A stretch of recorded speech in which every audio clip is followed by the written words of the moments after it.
تاریخ اسلام کے سنہری اوراق میں ایک ایسا نام بھی روشن ہے جس کی بہادری، حکمت اور اللہ پر کامل یقین نے دشمنوں کے دلوں میں خوف اور اہل ایمان کے دلوں میں حوصلہ پیدا کیا۔ یہ نام ہے حضرت خالد بن ولید کا، جنہیں دنیا سیف اللہ کے لقب سے جانتی ہے۔ حضرت خالد بن ولید تاریخ اسلام کے ناقابل شکست سپہ سالار تھے۔ آپ رضی اللہ عنہ نے جنگوں میں اپنے سے کئی گنا طاقتور اور بڑے لشکروں کو شکست پاش سے دوچار کیا۔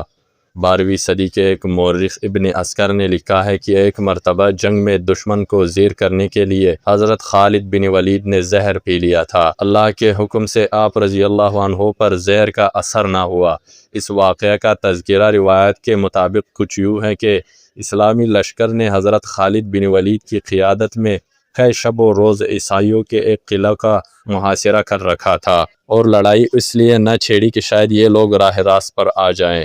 ادھر عیسائیوں نے قلعہ پر اپنا قبضہ برقرار رکھنے کے لیے ایک ترکیب سوچی۔ انہوں نے ایک ذہین اور معمر پادری عمرو بن عبد المسیح کو حضرت خالد بن ولید کے پاس بات چیت کے لیے بھیجا۔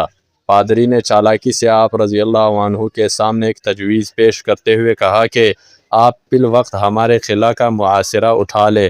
اگر آپ نے دوسرے قلعے فتح کر لیے تو ہم اپنے قلعے کا قبضہ بغیر کسی لڑائی اور مزاحمت کے آپ کے حوالے کر دیں گے۔ حضرت خالد بن ولید رضی اللہ عنہ نے فرمایا کہ نہیں، ہم پہلے اسی قلعے کو فتح کریں گے اور پھر بعد میں کسی دوسرے قلعے کا رخ کریں گے۔ یہ سن کر بڑے پادری نے اپنے پاس سے زہر کا ایک پھڑیا نکالی اور بولا، اگر آپ ہمارے قلعے کا محاصرہ ختم نہیں کریں گے تو میں اس پھڑیا کا زہر کھا کر خودکشی کر لوں گا، اور پھر میرا خون تمہاری گردن پر ہوگا۔ حضرت خالد بن ولید رضی اللہ عنہ نے فرمایا، ناممکن ہے کہ تیری موت نہ آئی ہو اور تو مر جائے۔ بوڑھا پادری بولا، اگر تم ایسا یقین رکھتے ہیں تو لو، پھر یہ زہر کی پھڑیا پھانک کر دکھاؤ۔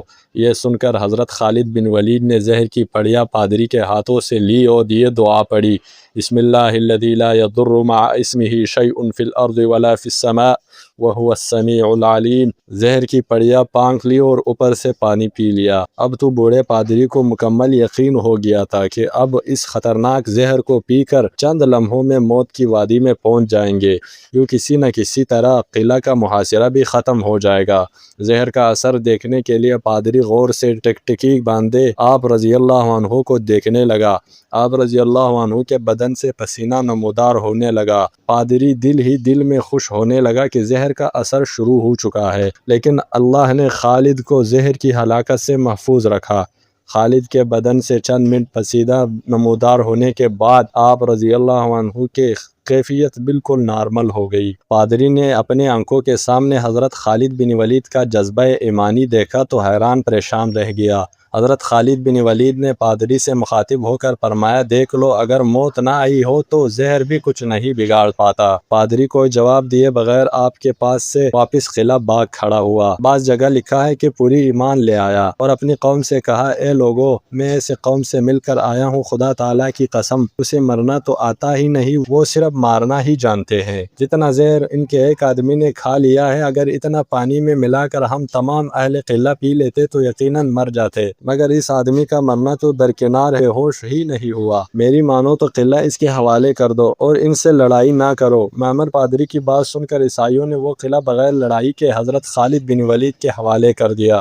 مسلمانوں کو یہ فتح بغیر کسی جنگ کے صرف حضرت خالد بن ولید کی قوت ایمانی کی بدولت حاصل ہوئی۔ حضرت خالد بن ولید کی بے مثال کامیابیوں کی وجہ سے رسول اللہ صلی اللہ علیہ وسلم نے آپ کو سیف اللہ کا لقب، اللہ کی تلوار کے لقب سے نوازا تھا۔ آپ کی زندگی بھر شہادت کی خواہش دل میں لیے جنگوں میں لڑتے رہے۔ آپ کے بدن کا کوئی حصہ ایسا نہ تھا جہاں تیر، تلوار، نیزے یا کسی دوسرے ہتھیار کا زخم موجود نہ ہو، لیکن شہادت نہ مل سکی۔ علماء کرام اس کی وجہ بتاتے ہیں کہ آپ کو چونکہ سیف اللہ کا لقب دیا گیا تھا، اس لیے انہیں میدان جنگ میں شہادت نصیب نہیں ہو سکی، کیونکہ کسی کو مجال نہیں تھی کہ اللہ کی تلوار کو شکست دے سکے۔